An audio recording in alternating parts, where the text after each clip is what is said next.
what drew you to become part of the Marvel Cinematic Universe? I mean, I think Ryan, his request to be part of this movie, Black Panther, was the thing that pulled me in, and I was excited about it. Just turned out that it was like populated with like this amazing group of actors that I would get to work with, you know.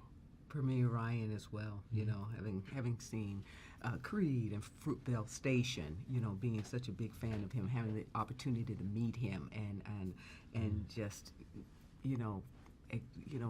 see the type of individual and person he was, one of, such great, character and passion and storytelling ability, so you just knew it was, even without a script, knowing that this Forrest, Lupita, and Chadwick, these creatives, and Danai, and how he was assembling it, and of course it being the Marvel Universe as well. But and the historic trip too, like of the Black Panther himself. Absolutely, and it being monumental and historic, absolutely. And since you talked about Ryan being sort of one of the reasons you were drawn to the film, how was it working with his directing style? He seemed very collaborative in a lot of ways, but yet very clear on what he felt was the truth. He seemed like somebody who was looking to make the truth happen and allow it to happen. And if he needed to, he would listen to where it was going, or else he would like guide it to where he needed it to go. Right, as one of the screenwriters of the project, he was extremely clear. But we also had the benefit of a rehearsal period. We were able to be there. Of course, those who had to do all the physical stuff, but also to sit in the room and he just welcomed just talking through it and tracking the character and if he would ask you, up until the last moment, are you good with this? Are you good? Are you clear? Does it work for you? And if you had a question, he would say, let me think about that, and he would get back. He would get back to you. He'd truly give it thought. He really would. And it would change based on the conclusion you came to together. So I learned a lot from him. Speaking of learning a lot, some of the younger cast has already even said, being on the set with you folks brought a level of heightened awareness as well as things that they learned. Did you feel like you were in a role of sharing knowledge with people?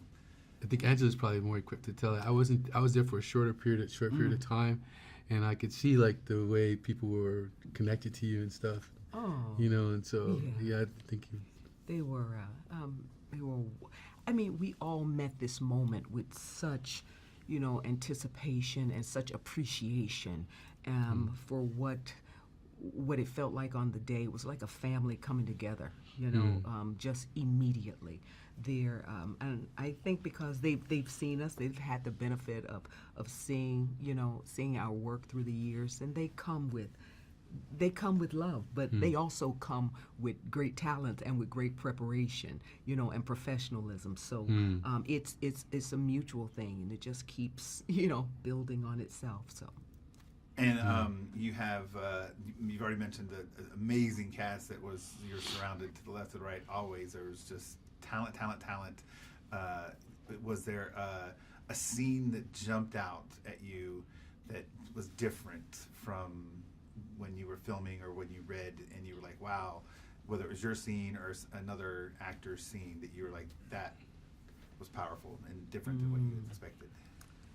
I think there were many scenes that jumped out and impressed you, but I definitely just all of the humor and the emotion that was present in the film, and we know it's a big action adventure Marvel, but there was within it so much heart contained, Yeah, I just got to be in a couple of sets, and like when we're in Wakanda Fall, in the Warrior Falls, and the battles and the fights. I mean, the energy of everyone was so powerful, it was so palpable. Even between scenes, they were playing drums and singing songs, and that was the first. It was see that. powerful. I remember when I heard the Jabari coming in for the first time, it was like, whoa, it's like a force.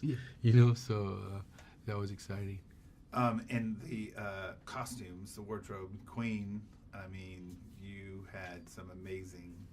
The magnificent Ruth Carter, to visit her in her warehouse of design. I mean, it was humongous. You know, all that she had such attention to detail to the various tribes and what they would wear, whether they're, you know, the Jabari or Indabeli or, you know, throughout the continent of Africa. She brought all that to bear. She was very specific, you know, with it. So it was truly impressive. I think maybe over 700 various costumes, and to make it unique to the character, you know, to the youth, to the modernity of Shuri, you know, a young girl, and to the realness of the Queen Mother, to the detail of the Dora Milaje. You know, I was really kind of, you know, jealous amazed, of right? what they had. Oh, Dora? On. Yeah, I was like, oh.